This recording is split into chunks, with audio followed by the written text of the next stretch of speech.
It is the death lineup, and we're going to talk about Steph Curry, and we're going to talk about the Warriors, but we're also going to talk about Brian was at the Valkyries game live, their very first preseason game, the first game ever in Valkyries history, and the first game ever at the Chase Center for Valkyries. So a lot of firsts for that, and we'll talk a little bit about the roster and the TV broadcast of that game, which was not fantastic, if I do say so myself. But first, let's talk Warriors, because the news of the day, I thought the news of the day would be beating Minnesota in Minnesota, stealing one in Minnesota, but it actually is not, because of what happened in early in the game. Steph Curry popped his hamstring. And according to the Warriors and Shams Charania, who I believe reported first, grade 1 left hamstring strain, ruled out for game 2, which is Thursday. And just by reading the tea leaves and listening to all the content, like, I think people will be surprised if he's back before game 6, which is kind of shocking to hear, but it is a hamstring, not anything Steph has ever dealt with. That is going to be a tough one to battle Minnesota without Steph for the first 5 games of this series, but they did win game 1. What a bummer, man. I mean, so I was at the Valkyries game, so I was indeed not watching the Warriors game live, but I saw a text with you and Ben that was like something about Steph, and then I got the Anthony Slater tweet that Mike Dunleavy got out of the locker room. No Curry was behind him or something like that. So I didn't know what had happened. And I feel like this is casually like the worst news of all time. And not as many people, I feel like, are. I think it's just because we stole game 1 that it's not, just completely down in the dumps. But man, you want any type of chance of, them spoiling their championship contending run, and it was like, okay, they dropped that game to the Spurs in the regular season. They made it so much harder on themselves. It felt like they weren't a contending team because they allowed something like that to happen. And then they lose to the Clippers and they have to go into the play-in. And it felt like in that moment they were not like they weren't for real. Like they've shown us so many times that they weren't for real, by then backing it up with they are for real, just for this to happen. The Rockets not knocking them out, just dumping game 5. Okay, we dumped game 5, so we have to win game 6. Not winning game 6, having to go to 7, and then beating them in the fashion you do in game 7. You're not for real. Now you're for real. And then you go to this Minnesota, and it's like, okay, every reason in the world to lose game 1. And they come out up 10 by the time Steph goes down. And it's just like, they were for real, and now it feels like they're not again. So just a whirlwind of emotions with this team, and such a bummer that that Steph goes down like that. When he went down, the Warriors had a pretty big lead. Not a giant lead, but they were ahead. Minnesota could not score the basketball. I think they scored 31 points in the first half of that game, ended up with 88.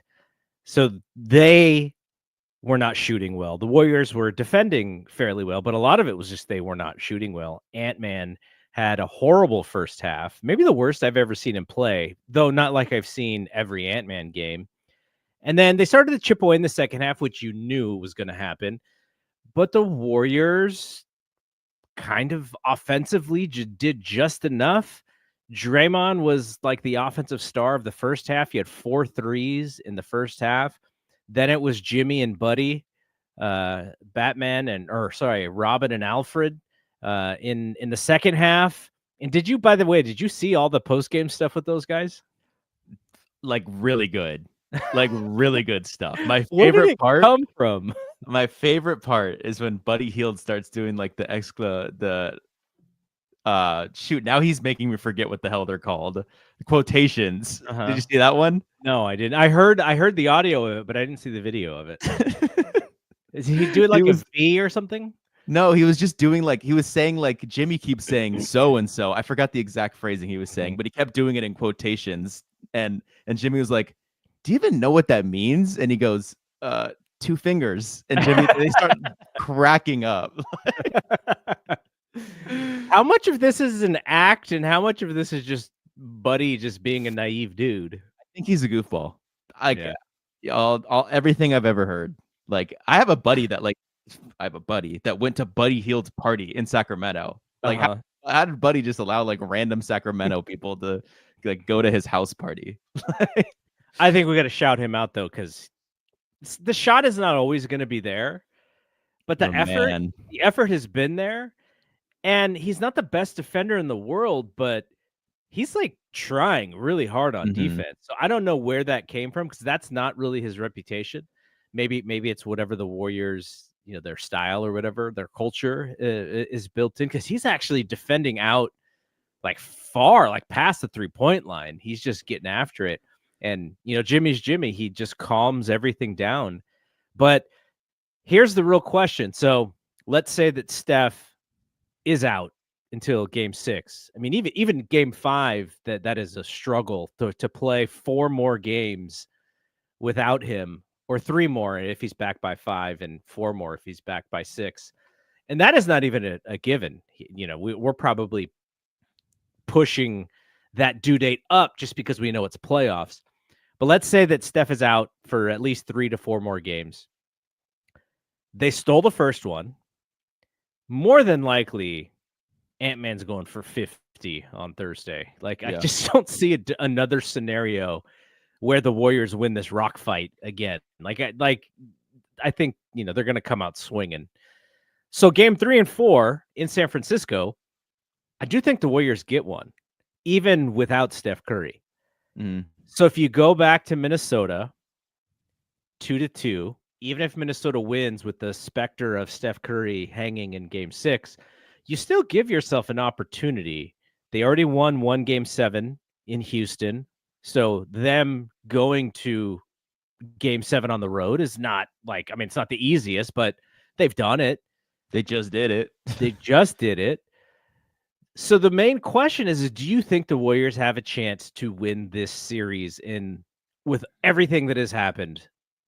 I'm not going to lie. I gave them a pretty rough percentage to win this series after game 6. Like after game 6 against Houston, I was like, even if they win game 7, they're on every other day. Like I don't feel good about this. And like I said, not for real. Like they win game 1. And I'm like, yes, I do think there's a chance they win the series. I don't think it's likely. But I do think, just like you said, like Plus Minus has been saying, I listened to the North South pod with TK and Dylan Hernandez, and it was just like, can you get one in the next 3-4 games? Can you get one just to get it to 6 so that Steph has a chance of coming back? Like, what if you, I don't even want to get ahead of myself. What if you get 2? And then if you get 2, I think you don't bring Steph back in game 6. And if it goes to 7, then you bring it back. Like, you just want to give him more. This is like unfamiliar territory for him with this injury. He would want to close game 6 at home, though. If you had the opportunity to close game 6 at home, he would want to close it down. That's true. If you take 2 at home, you have a chance. Like you don't just have a chance. Like it's likely. If you go up 3-1, it's likely you win the series. I feel confident even if they win up 2-1 that it becomes quite likely that they'll win the series. Yeah, it's a tough one. And what's hovering on the other side is Oklahoma City, but then they lose game 1 to Denver in a game where I'm still quite not sure how they lost that game, but they did.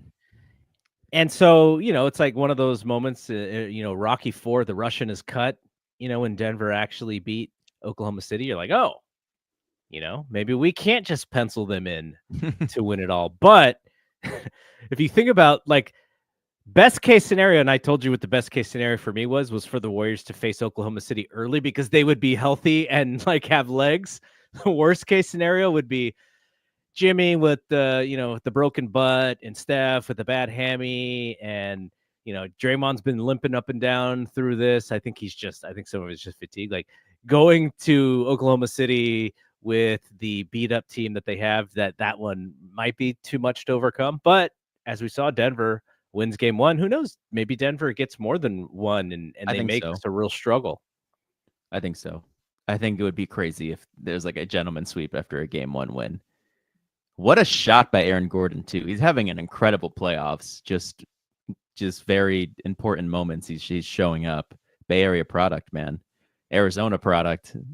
But he's having a great, like, I guess is technically his post prime, but he just seems like such a smart basketball player. When the Warriors, and not to say the Warriors and Denver are going to have another series, but let's say that they both won their series and you have the Western Conference Finals as Warriors Denver. Like, Jokic is absolutely a problem for everybody. mm-hmm. Aaron Gordon is one of the hard, like, he's kind of like Naz Reid for the Timberwolves. Yeah. He's just so hard for them to deal with because he's got size and he's got the athleticism to where you can't just stick Jimmy Butler on Aaron Gordon because he's too big, he jumps too high, he's too strong. So if you got to put Draymond on him, and then what do you do with Jokic? Like, it's just such a matchup problem. But Yeah. I would like to care about that problem if we could, because then that would mean that they both got there. Yeah, I mean, the last time that they played against Denver, Aaron Gordon was the guy they picked on from an offensive perspective of just leave him a wide open left corner and he's just going to clank. But now he's figured out a way to become effective while not being an amazing three-point shooter, just by cutting at the right point at the right time, getting those offensive rebounds. He's just, if that guy gets the ball with a foot or two outside of the paint against the Warriors, I'm just like, he's scoring. Like, he just, the quickness from getting to like the apex of his jump to put the ball in the basket when he's that close is just, it's awesome. But yeah, I mean, I think Denver can get another one. And man, we go back to before the Houston series and we start ranking out who we would have wanted to see had we have missed the play-in. Like, it's funny, like Lakers and Denver are probably pretty up there, with Clippers being pretty darn low. Yeah, of who we didn't want to see. And Clippers are out, Denver's rolling, the Lakers are out. But what'd you think about the game itself, game one? Anything you noticed? I have a few things. it was one of those games where you were so glad that they weren't playing Houston anymore because Steph just seemed free. Mm-hmm. Yeah, it's still going to be hard because Minnesota has good defenders on their team. Really good defenders. But the physicality was different in this game. And so as I was watching it, this is before Steph got hurt, my thought was he can go off in this series. That was my initial thought. Now because, he is older, he's not going to be on fire for all the games. He will have an off game like he has. But I just thought the Warriors, if the Warriors lose to Minnesota, it's not going to be because they can't create space for Steph. He is going to find it, and he's going to have his pockets, and he's going to be able to get his shot off. So that wasn't going to be the problem. So I was actually so happy that they were out of Houston, because the Houston thing was so frustrating. If you're a Steph Curry fan, it was so frustrating to watch because he just could not get unlocked. And here, he just had so much more freedom. Now, we know that all of this is related to everything. And so a lot of the wear and tear on his body in that Houston series probably has a reason to do with him hurting his hamstring. I just hope that, when I always think about this when it comes to Kevin Durant. Now, I know this isn't the same injury, but the calf injury, and then he came back, and then it became the Achilles. Like, for someone as old as Steph in this late of his career, even if it's the playoffs, like, you don't want to sacrifice him having like a season-ending injury in the playoffs because of whatever his body is going through with the wear and tear. Even though he says himself, like, this is why you train. This is what you train for, is this opportunity. So I know he's got to be super bothered. But that was the main thing that stuck out, which is, man, I thought Steph was going to have a crazy good series. Yeah. Yeah. I mean, that shot he hit kind of before he goes down, I think it was Nickeil Alexander-Walker just in his grill, but he was still like 3 feet behind the 3-point line.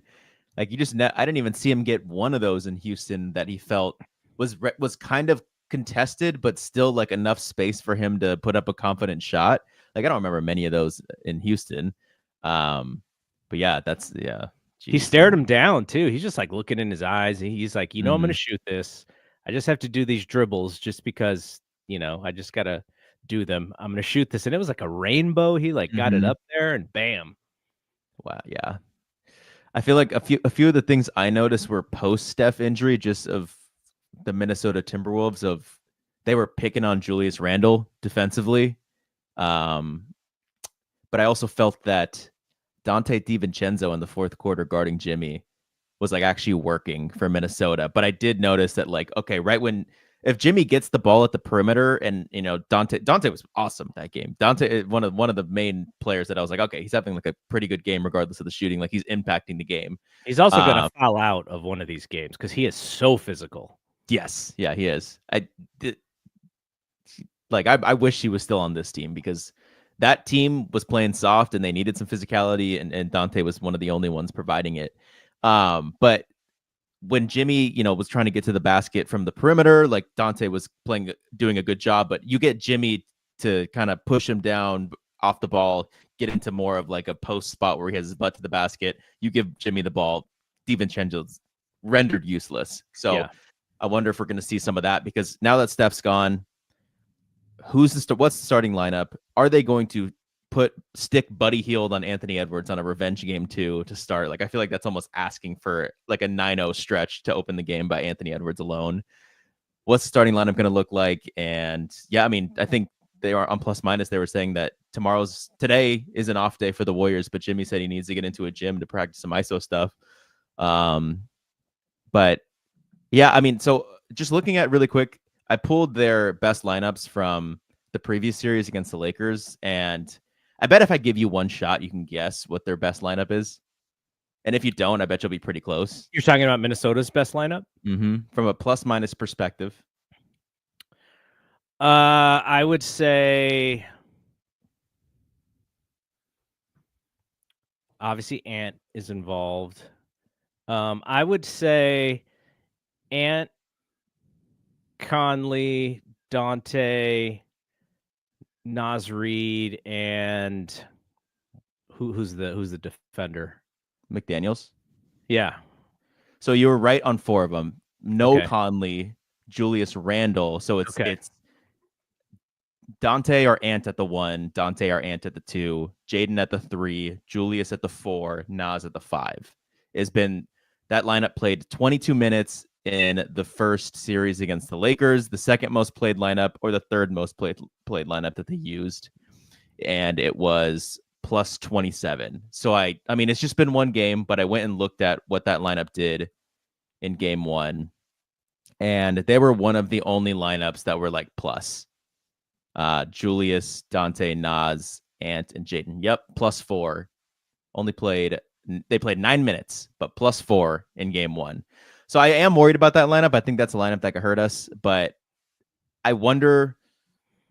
I don't know. I feel like Gobert's food for us, but I know it's no Steph, so the drop coverage thing is kind of not as prevalent, without Steph. But I wonder if they go away from that quicker, because again, like, your third most played lineup against the Lakers, but by far your best one from a plus minus perspective.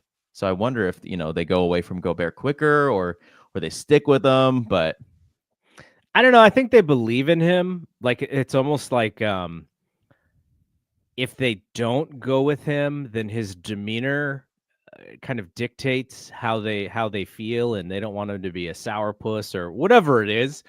But even the coach was trying to defend him and was trying to, like, that's what I saw. So when he was complaining about the referees and allowing all the holding and dragging Gobert and all that stuff, where he made that complaint, I don't know if he really believes in it. I think he wanted Gobert to know that he was sticking up for him. Mm-hmm.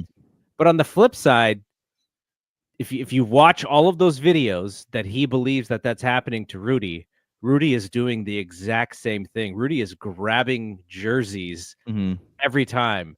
And maybe that's just what boxing out these days is. It's just grabbing jerseys, but Rudy's doing it a lot. So I don't know if if those videos are necessarily going to help the cause. They may hurt the cause, and that they're going to, oh yeah, why Rudy's the tallest guy out here? Why is he also grabbing everybody's jersey? But, Looney said what the right thing was to say, which is like, yeah, this is the playoffs, man. Like, we're a little, nothing beats last series for us. Like, we're just being physical. Like, that's the way. Yeah. And I know Finch would have said that regardless of if Steph got hurt or not, but I just hate that he said it when Steph goes down, because then there's no retaliation of like, well, we'll send these videos to the office because Steph's getting held every single possession here. then it won't work now because Steph's. Well, I mean, yeah, he was in that game too. So it's not like if you're going to use that argument, you can't also then say that you are not grabbing Steph on every play, because that's just like the entire NBA right now. That's what they do until they can't do it anymore. All right. Was there anything else before we talk about your Valkyries experience? Do you think that it's a game 2 blowout? If the Warriors stay within 10 points, I would be really surprised. Okay. It could then now that could be late. That could be like, maybe third quarter game gets away from them. But I think also Steve Kerr's going to use any excuse that if the game does get away from them a little bit to get those guys some rest. Because what did Jimmy play? Like 44 minutes? Yeah. And so he's going to sneak any of the and then, look, the second string, because of our guy, the goon, Pat Spencer, that they're going to be active. So even if you do make some of these changes, maybe you're a little bit more okay with the rest in game 2. And then, and if it does cause you to get behind a little bit, then you're like, okay, like we'll just utilize the rest. But I did like Pat Spencer getting some run. He isn't the best decision maker necessarily, but he's very aggressive and he's very attacking. And I think that is positive for that team. I think if a couple of those players like Moses and JK. What a bad Moses game, man. Not many times I feel like I could say that. That might be the worst Moses game. Might be the worst Moses game I've ever seen. He's also seems to be a little flustered with the constant changes in the lineup. But if they, because there was a Moses game in Houston where he was just like trying to dunk on people. Like I would like, and if he misses shots, like I'm okay with that, because at least he's being aggressive. But when he's passive and he ends up with the grenade, why does he always end up with the grenade? That's what I want to know.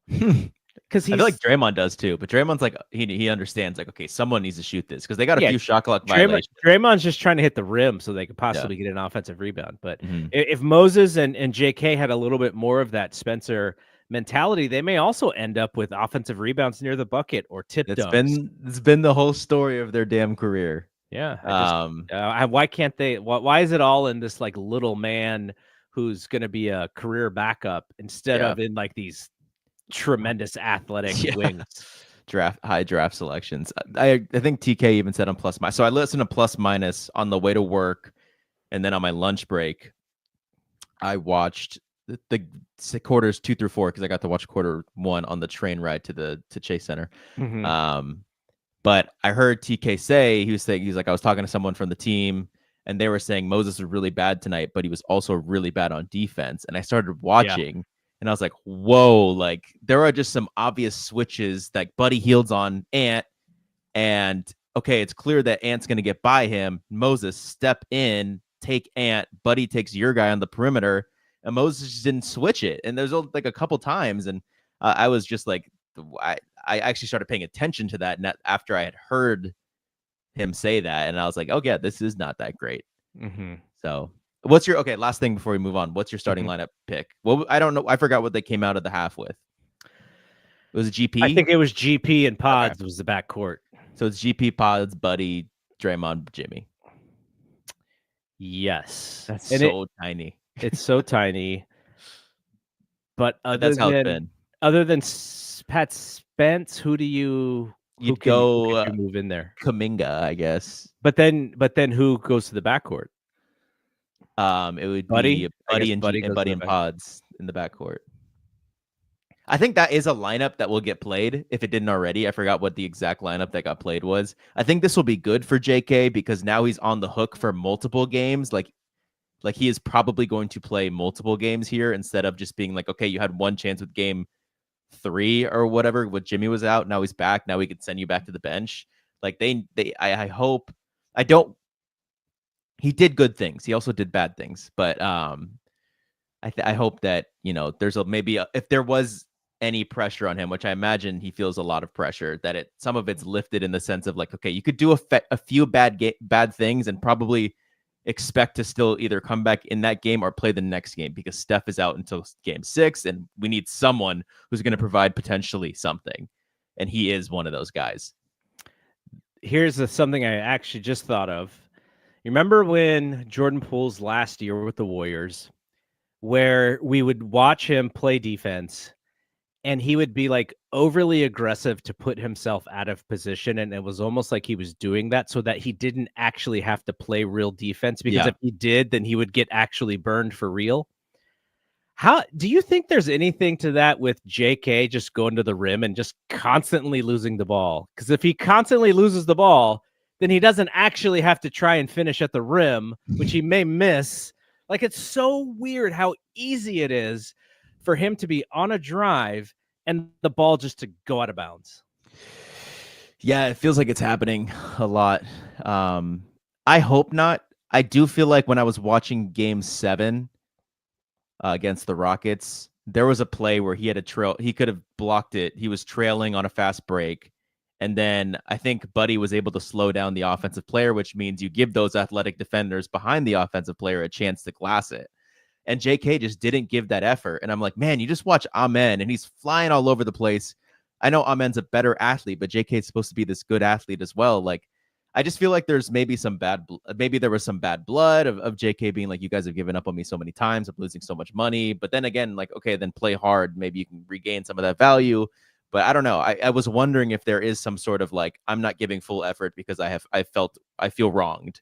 I don't know if that's the case, but I felt like there has been lack of effort from him, not just like being on every single offensive glass, defensively, just flying all around, because we've seen him do it and he's not doing it. So maybe, hopefully he starts doing it, because if not, then he's not providing much.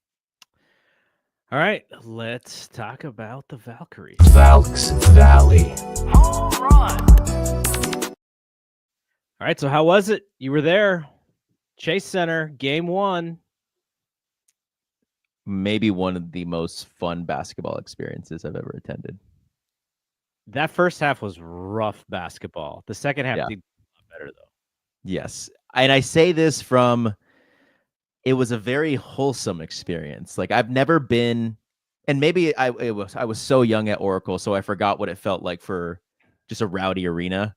But I wouldn't say like maybe rowdy for the Valkyries, but it was just like, so like, you could tell these fans were just so happy and had been waiting so long for this team, for a WNBA team to be in the Bay Area, because, you know, the camera starts going around during timeouts for a dance break. And if any person gave 2% of effort, people were going nuts. Like, people were like clapping them up. And it was just like that type of experience where, you know, like at halftime when the kids come on the court and they do a little game because their youth basketball team set it up.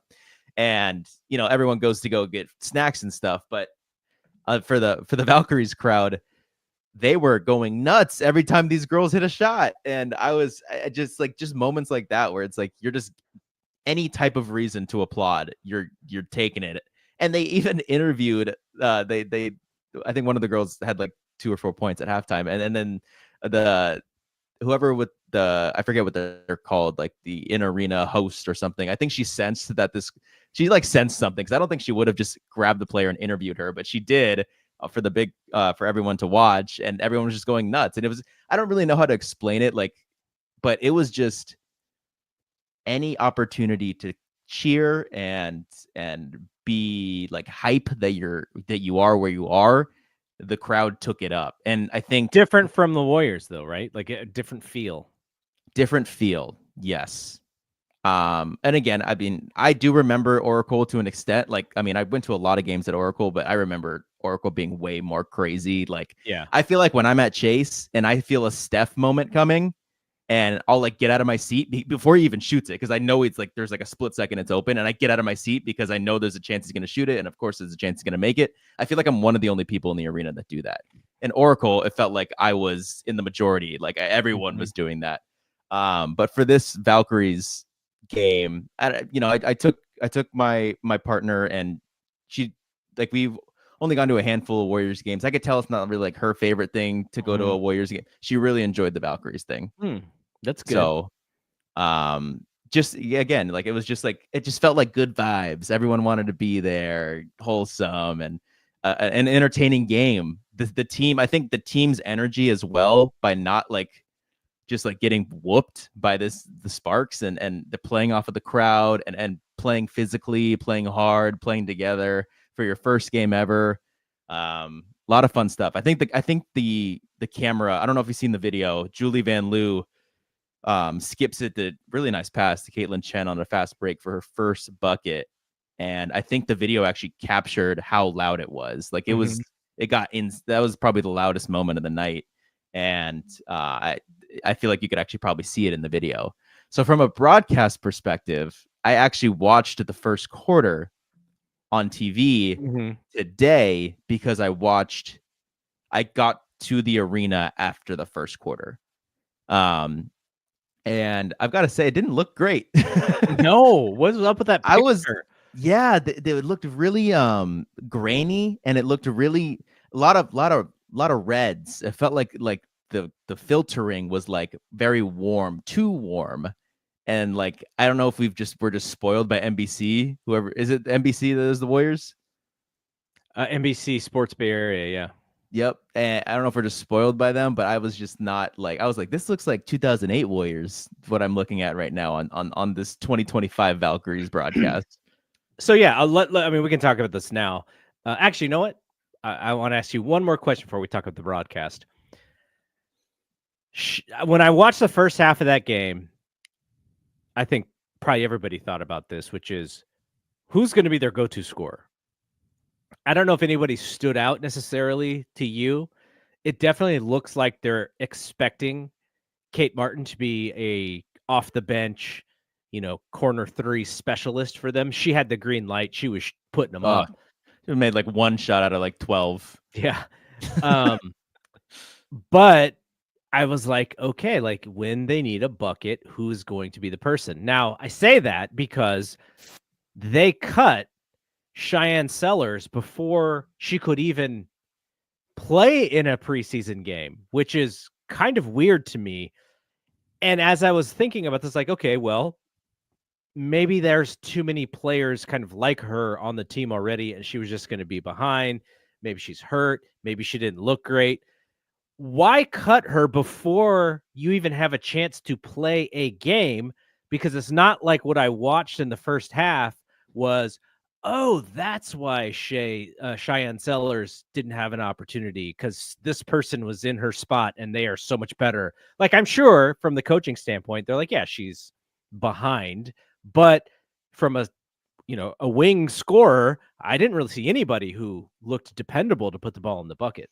Yeah, I mean, I felt like I was watching a lot of players who were pretty good, like who are like good.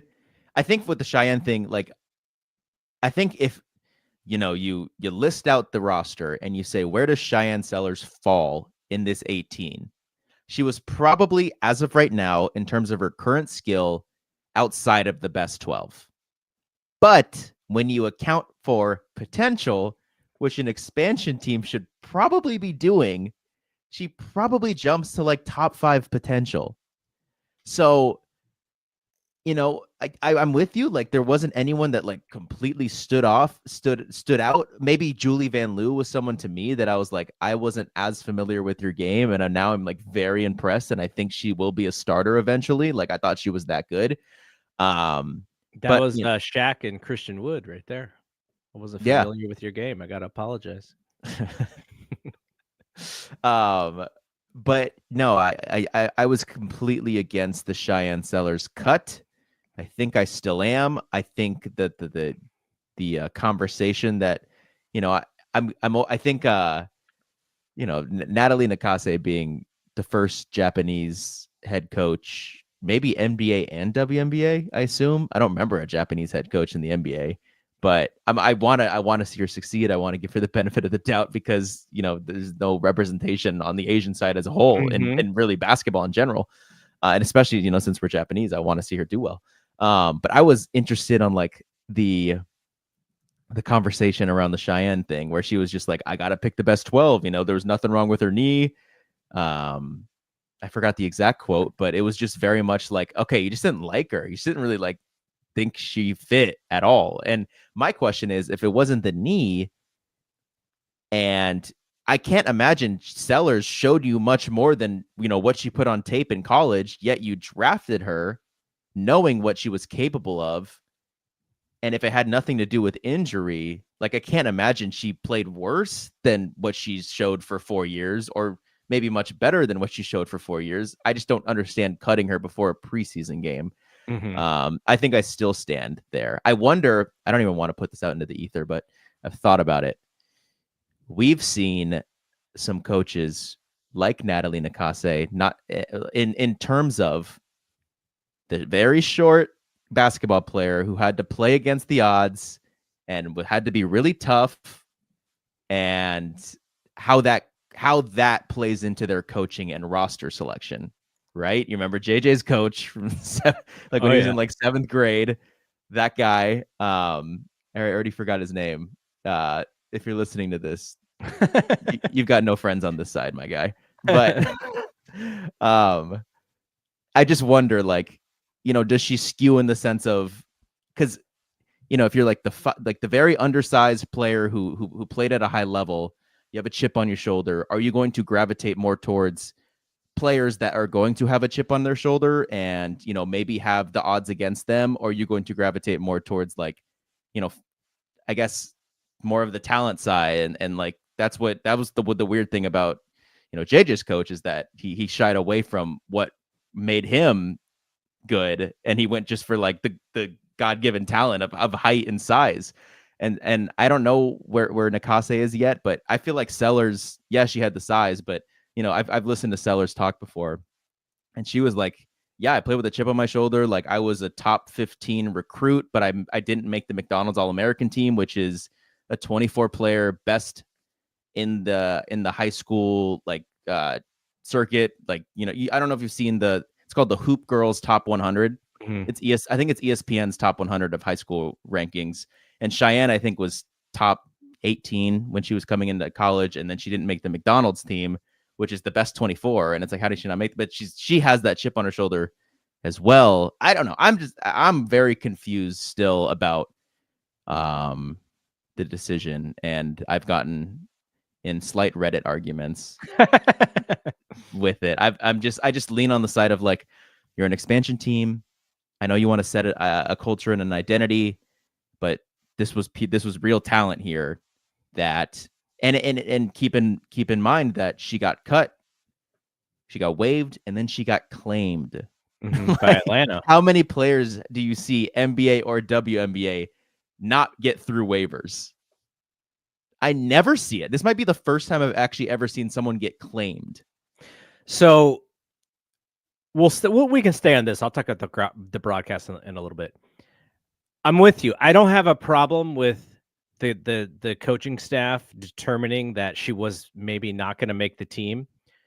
My problem is not at least playing her through the first preseason game. Now, maybe that was in her deal. Maybe in signing her, the agent was like, hey, if she's not going to make your final 12, let us know early so we can try and latch on to a different team. Like, that could be something, right? That there may have been a deal like that.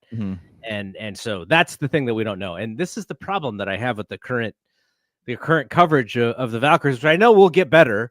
The Warriors are still playing, but if this happened in the NBA, if you had a top 15 pick and just get cut before the preseason started, there would be questions as to why. Like, what's the reason? What's the story? And we haven't really heard too much. I feel like there is a story that we will learn about at some point, which leads me to Yuste.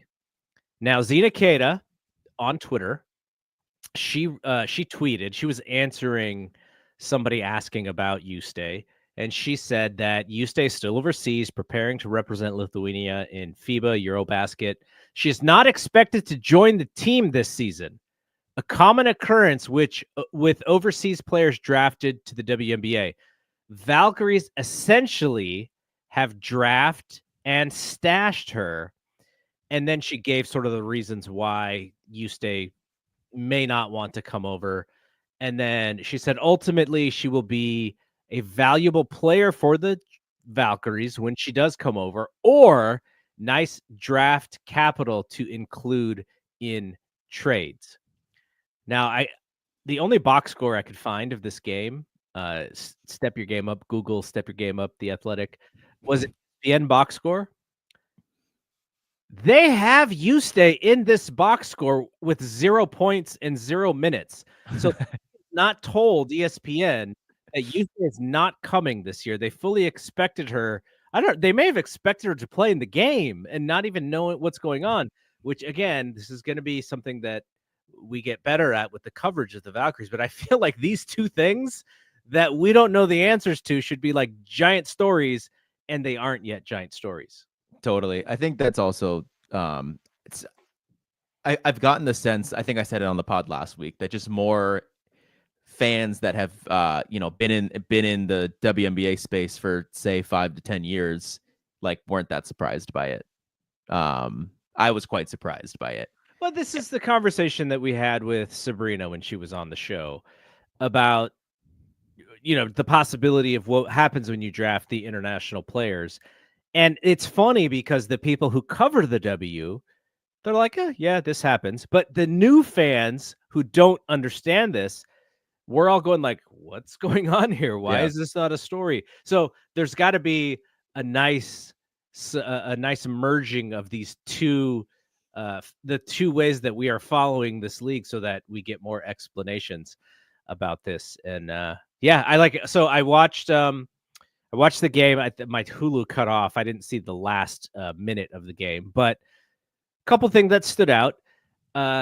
It's funny because on the back of Letitia's jersey, her last name, Am I Here? Am I Here? I love that. And then she went out and just busted them with 20. She was the leading scorer. Nobody else was in double digits. So what? How do you pronounce her name?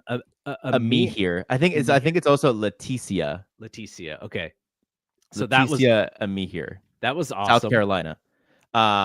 Honestly, she was one of the players who I did not name in the 12 when we did our thing.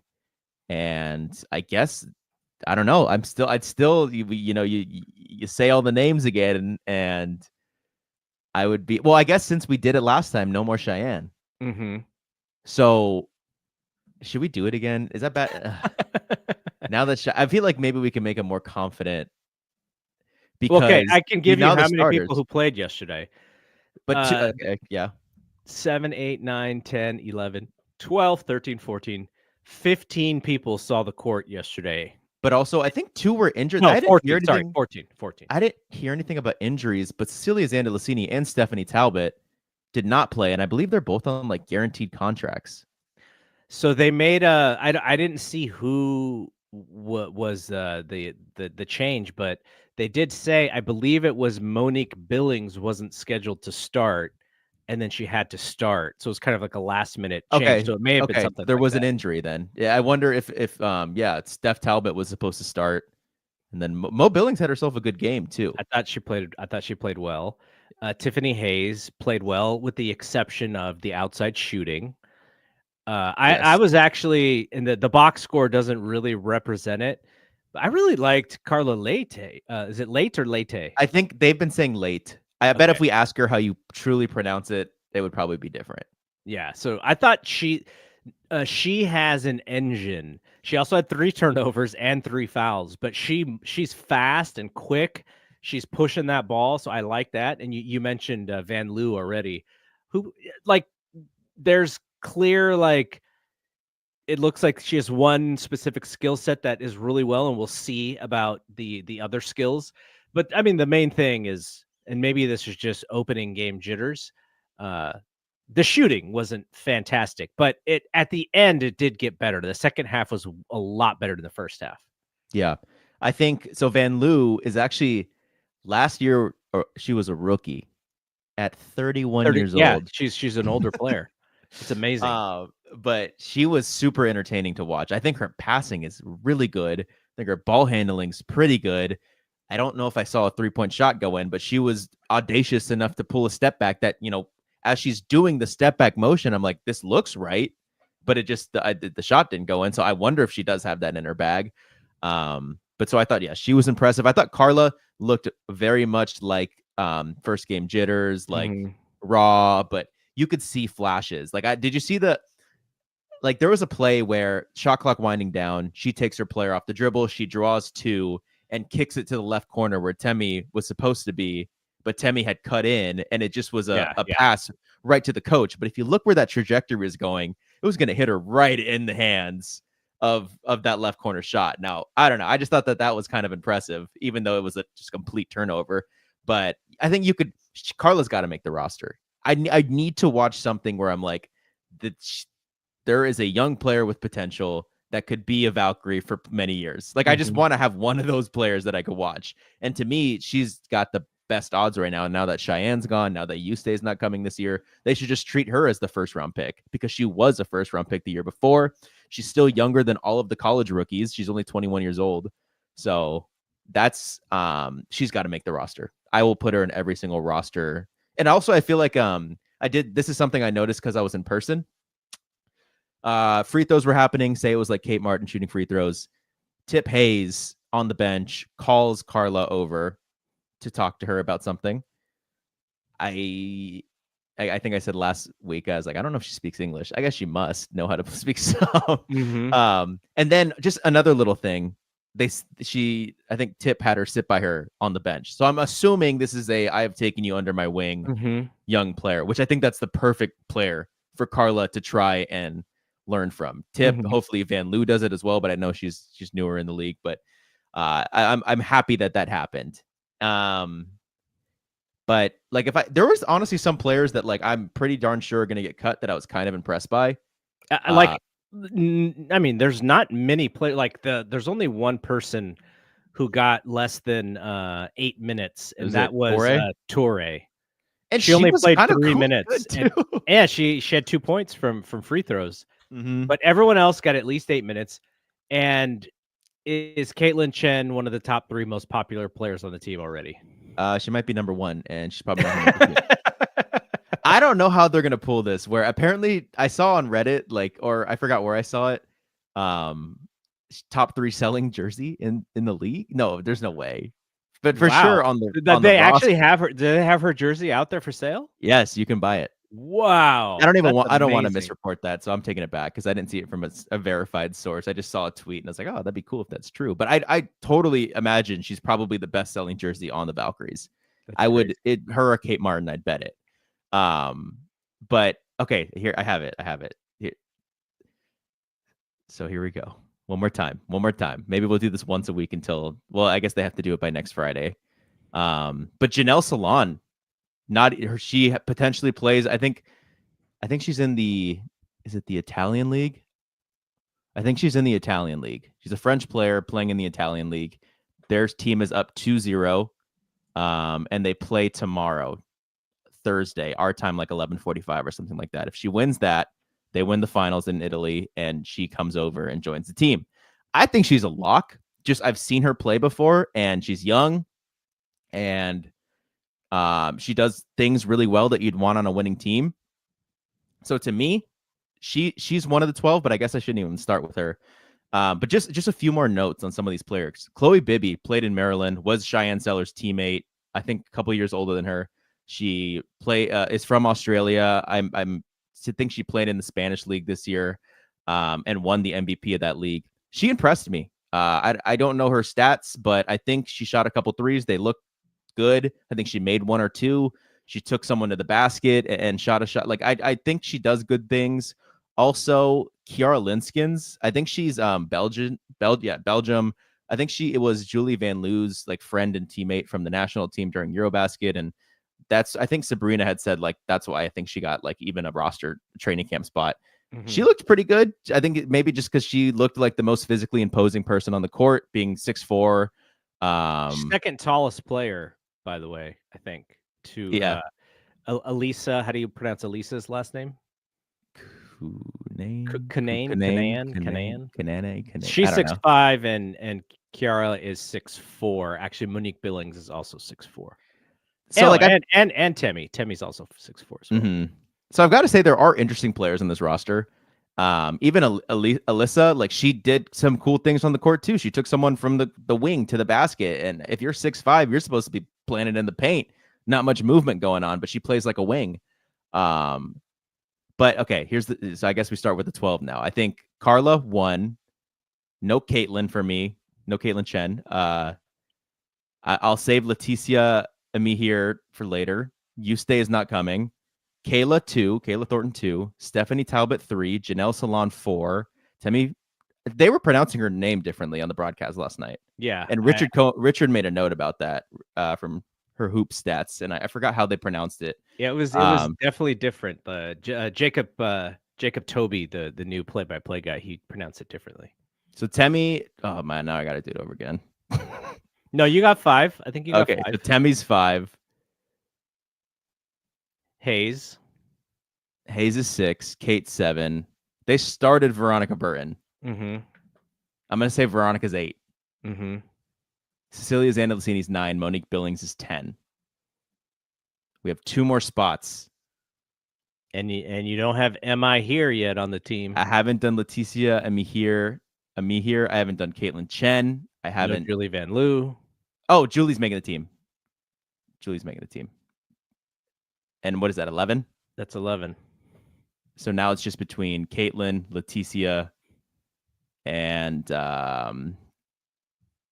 Torre, Kiara Linskins, The bigs. Alyssa, and Chloe Bibby. So there's one more spot between 6 people. And I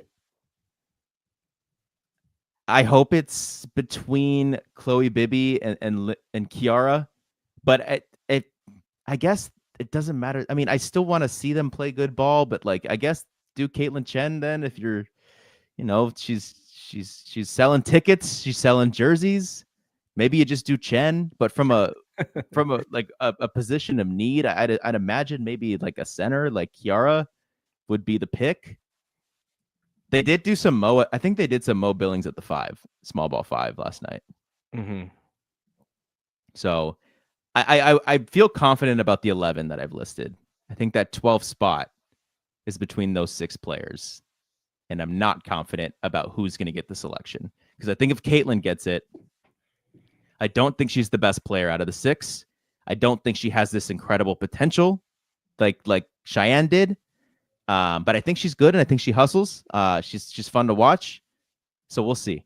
Now, the one thing about these end of the bench spots is that you need the type of players who are going to be okay with being at the end of the bench as well. But for this team, you're not at the end of the bench for 2 weeks, 3 or 4 weeks, whatever it is. Whenever Eurobasket is, you get pushed to sure.